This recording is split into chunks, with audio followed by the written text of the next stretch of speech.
You won't believe France refused to leave and got their French officials arrested by Niger.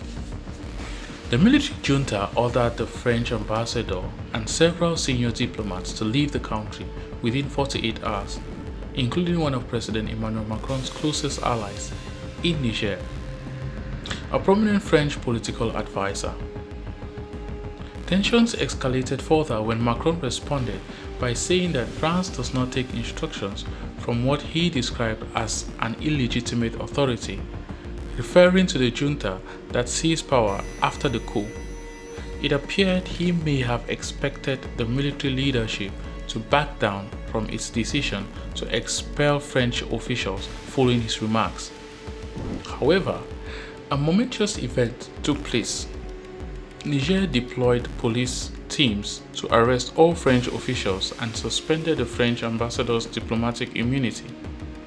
He has now been replaced by Emmanuel Macron, who refers to himself as the modern-day colonizer. He was shown by the military junta how important France and its rulers are to Niger.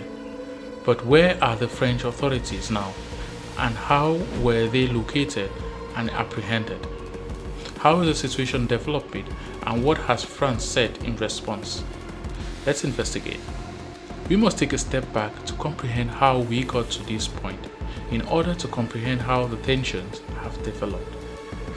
The diplomatic crisis that followed the coup in Niger escalated earlier when the military junta ordered the French ambassador to leave the country. Right now, tensions in a stalemate with other African countries that had threatened to use force to reinstate Niger's so-called democratically elected president increased when the military administration of Niger authorized troops from foreign neighboring Mali and Burkina Faso to defend the country. A note telling French Ambassador Sylvain Itte to leave Niger within 48 hours was delivered to him. The letter stated that the French government's action against Niger's interests were the reason for his deportation and accused him of turning down an invitation to meet with Foreign Ministry. France's Foreign Ministry responded by stating that the coup leaders in Niger did not have the right to demand that their ambassador in Niamey leave. Prior to the recent coup, France had partnered with Niger, a former territory, in the struggle against armed organizations. However, after multiple coups, anti-French sentiments had been growing in the area, with some residents accusing France of meddling in their domestic affairs. That is not just a few accusations though. Even after seeing independence, everyone in Niger is aware of how France took advantage of them. For these reasons, following the coup, French President Emmanuel Macron called for the release of overthrown President Mohamed Bazoum and harshly denounced the coup leaders in Niger. Two executive directives authorizing the security forces of Burkina Faso and Mali to intervene on Niger's territory in the event of invasion were signed by military head General Abdourahmane Chiani. After both nations' delegations were hosted in Niamey, these conclusions was taken. There was no information given regarding the type of military assistance for Burkina Faso and Mali. Nonetheless, both military-run states have issued a warning that any use of force by the West African bloc, ECOWAS, against the military government of Niger would be regarded as an act of war against their countries. With aspirations to govern for up to 3 years, Niger mutinous soldiers took these steps as part of their attempts to circumvent sanctions and solidify their military control. The military junta in Niger did not sit back and do nothing when French officials refused to leave. Their next strategy was to suspend their diplomatic immunity and visa, rendering them subject to Nigerian law. They were no longer authorized to remain in Niger as French diplomats. Instead, they were placed on a blacklist.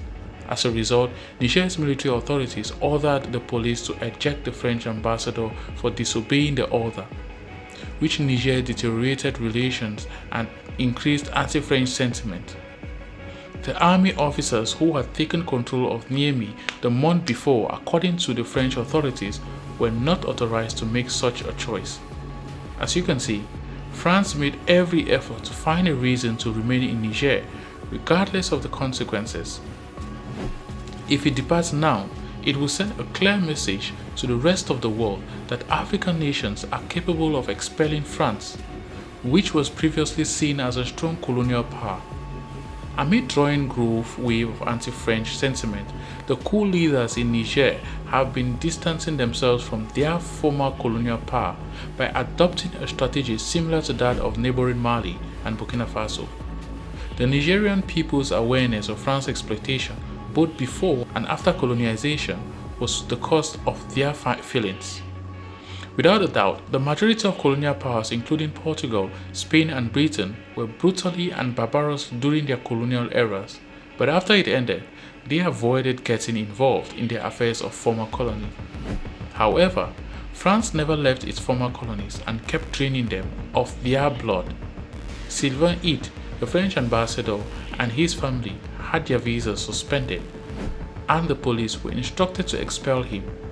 According to a letter obtained by the news agency Agence France-Presse, the envoy was no longer granted the rights and advantages that came with being a member of the French embassy's diplomatic staff.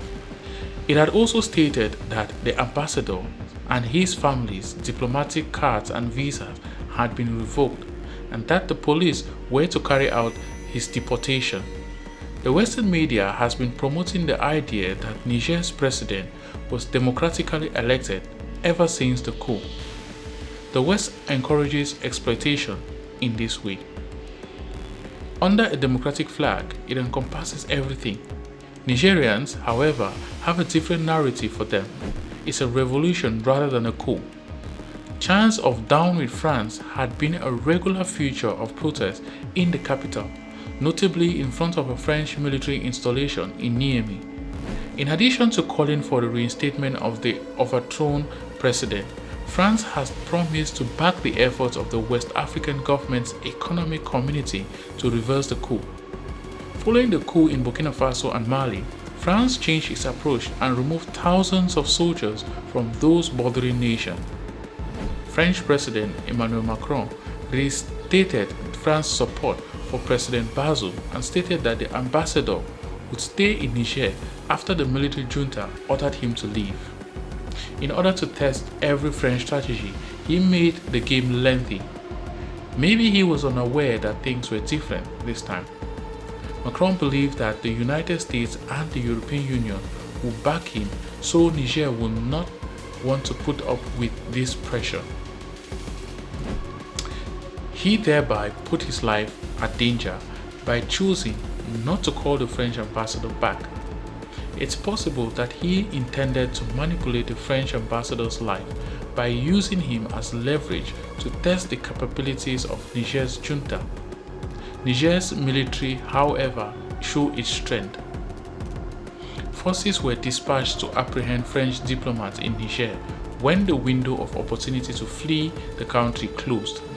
They were given plenty of time to depart because their stay was unlawful.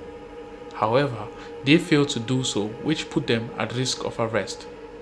Stéphane Julien, a counselor for the French nationals living overseas and a key figure who may have close relations to the former president of Niger, is the most significant of these arrests. A French elected official in a military-run Niger was later confirmed to have been arrested, and France's foreign ministry urged his prompt release. However, we must examine what he actually stated in retrospect. How is he asking for the French official's immediate release since he previously stated that he would not follow orders from an illegitimate government? That then, in an implicit acknowledgement of the military dictatorship in Niger, Macron sought to take advantage of the potential tension between France and Niger to rise.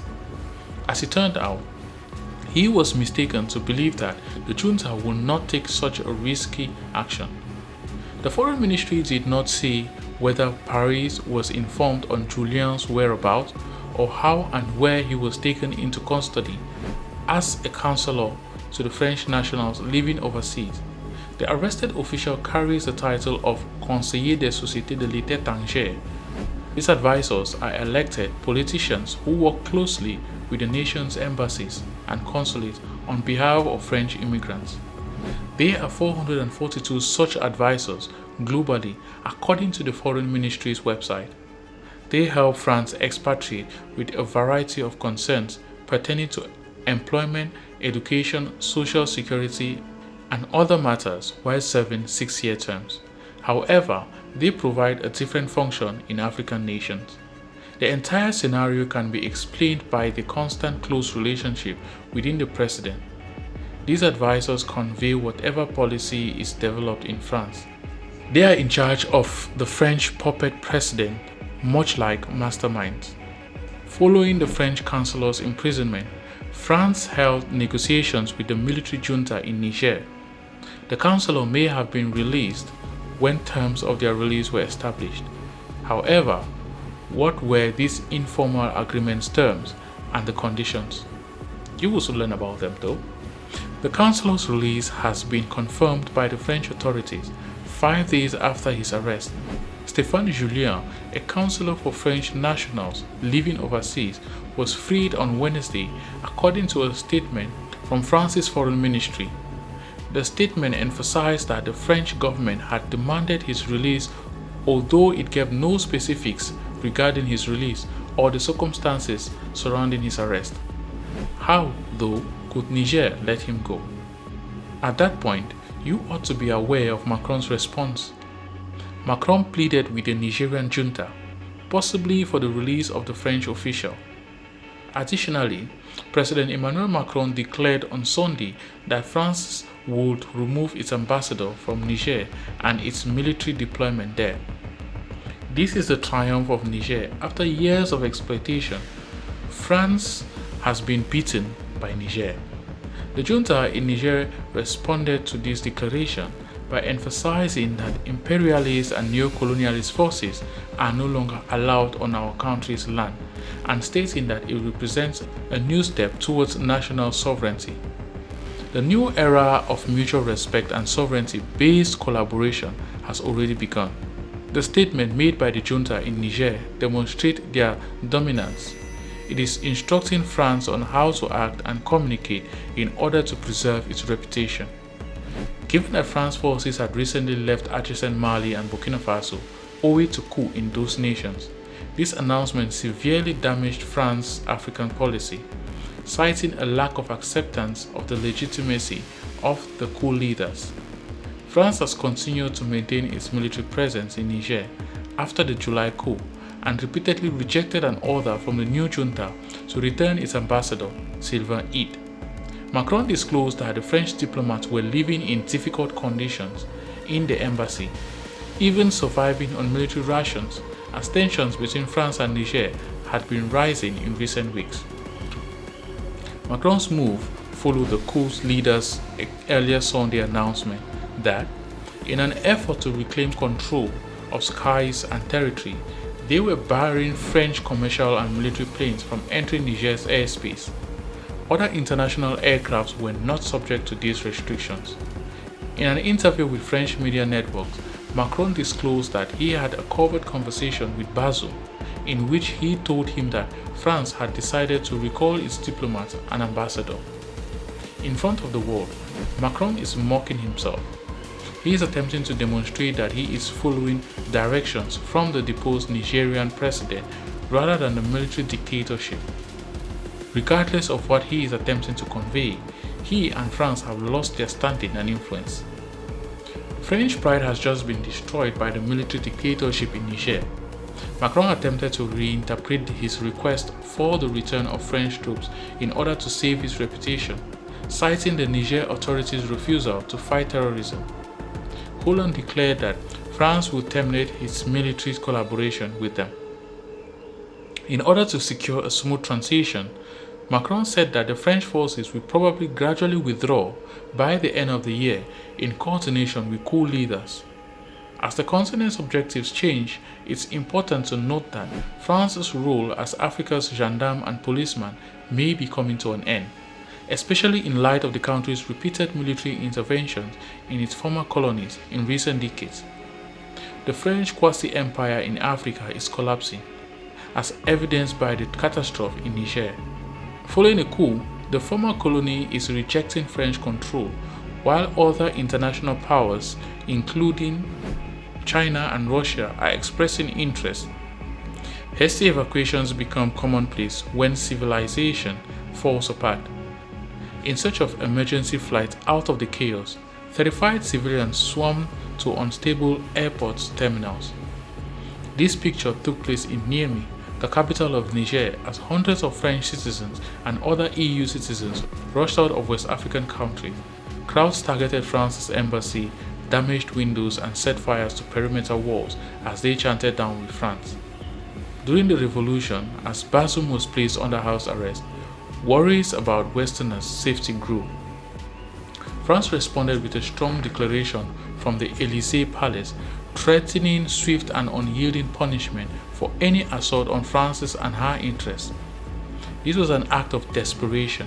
After decades of mistreatment, France realized what it had produced in the Nigerian people. People literally wanted to expel France, and they would have done so if given the opportunity. The reorganization of old colonial links in the form of Franc-Afrique, a neo-colonial nexus with economic, political, security, and cultural linkages, centered around the French language and values throughout sub-Saharan Africa, can be connected to the Niger issue. With coup occurring in Mali and Burkina Faso, as well as growing animosity towards France, the coup in Niger is a part of a larger regional trend. Concerns over a fresh race for Africa have been raised by Russia's Wagner Group's offer of assistance to rebellious Nigerians. At protests outside the French embassy in Niamey, Russian flags have been displayed, and some are demanding that Vladimir Putin take Macron's place as their primary international ally. An internal dispute with the head of a French espionage agency began after Macron declared he was sending back French troops. You know that not everyone in France can tolerate France's expulsion from Niger and other African nations. They are terrified because they will no longer have access to the valuable resources they have been using for years. It will therefore be difficult to maintain and finance what France currently has. President Emmanuel Macron's criticism of French intelligence inability to forecast the events in Niger is being retaliated against. According to the Director General for External Security, DGSE, it was reluctant to send troops to Niamey to defend President Mohamed Bazoum because it was worried about coming seen as imperialist. During a meeting with its head spy, President Macron accused the DGSE of failing to foresee the coup and not seeing it coming. In response, former UK ambassador and DGSE's chief Bernard Emmanuel said that the government had disregarded his warning about the potential for a coup this year. It was discovered that the DGSE had done more than just release a statement regarding the possibility of a coup. Just before President Bazoum was overthrown, it has suggested sending special forces to defend him. As you can see, France was getting ready to send troops to Niger in order to prevent the coup. This is evident in the junta's assertion in Niger that Bazoum had communications with France regarding a potential assault on the presidential palace. What France was planned has now been revealed by the disagreement between President Macron and the director of the espionage service. Following the surprise coup conducted by General Abdurrahman Chiani, the chief of Niger's presidential guard, tension reached a peak point.